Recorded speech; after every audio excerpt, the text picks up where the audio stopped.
Hello everyone, welcome to my channel. তোমরা সবাই কেমন আছো? আশা করছি সবাই ভালো আছো। আমি অনেক ভালো আছি। তো তোমাদের সাথে আজকে আমি শেয়ার করব চুলাতে রান্না করা কি আমি রান্না করলাম। এই রৌদ্র তোমরা দেখতেই পাচ্ছ কেমন রৌদ্র করছে, তবু আমি চুলাতে রান্না করব কেন কি গ্যাস নেই। তোমাদের সাথে আগে একটা ভিডিওতে বলেছিলাম যে আমাদের বাড়িতে গ্যাস শেষ হয়ে গেছে, যার জন্য আমি এখন চুলাতে রান্না করব, যেটা তোমাদের সাথে শেয়ার করব। তো কি সিম্পলভাবে রান্না করলাম তোমাদেরকেও দেখাবো। তোমরা এন্ড তক দেখো ভালোভাবে ভিডিওটি। তো চলো দেখি আমরা কি রান্না করতে পারি আজকে।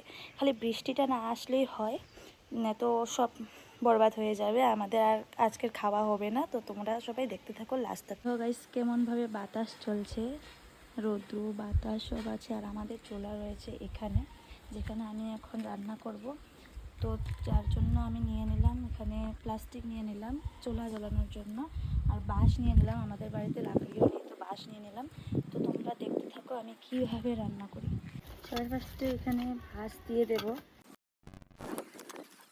আগুন জ্বালানোর জন্য ছোট ছোট চিকনা করে আমি বাঁশ কেটে নিয়েছি। তো এই হাওয়াতে জ্বলবে কিনা আমি জানি না।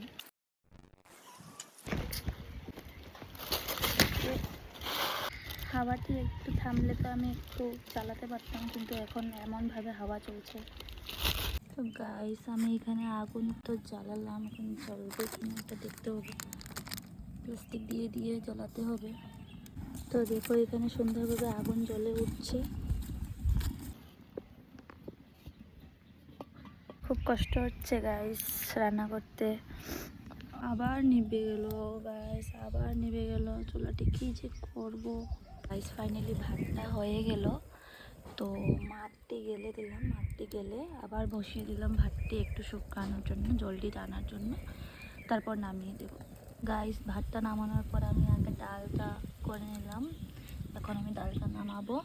তো এখানে আমি বসালাম চানা প্রেশার কুকারে, কালা হয়ে যাবে প্রেশার কুকার, তাও বসিয়ে দিলাম। সো ফাইনালি আমার রান্না কমপ্লিট হয়ে গিয়েছে। তো তোমাদের সাথে আমি শেয়ার করব আমি কি রান্না করেছি, তোমরা দেখো। তো এখানে ফার্স্টে রয়েছে ভাত, তারপর রয়েছে ডাল, তারপর আছে এখানে শাক, চানা দিয়ে বানিয়েছি আমি শাকটি, ঢেঁকির শাক। তারপর এখানে রয়েছে চানার তরকারি। যেহেতু এটার জন্য আমি চানা সিদ্ধ করেছিলাম, তার জন্য একটু চানা রয়ে গেছিলো, তার জন্য রাত্রের জন্য আমি এখানে চানার তরকারিও বানিয়ে নিলাম। সো গাইস, হতে পারে এটা অনেকই সিম্পল খাবার, কিন্তু এই চুলাতে বানানোর কারণে আমার অনেকই প্রবলেম হয়েছে। যেহেতু অনেক হাওয়া চলছে, রৌদ্রুর মাঝে আমি খাবারটি বানিয়েছি। তো তোমাদের ভিডিওটি কেমন লেগেছে তোমরা অবশ্যই জানিও। তোমাদের জন্য আরও ভালো ভালো ভিডিও আনার জন্য তোমরা আমাকে সাবস্ক্রাইব করে দিও। টাটা, সবাই ভালো থেকো, সুস্থ থেকো, আর তোমাদের ঘরের লোক যেন অনেক ভালো থাকে যাতে।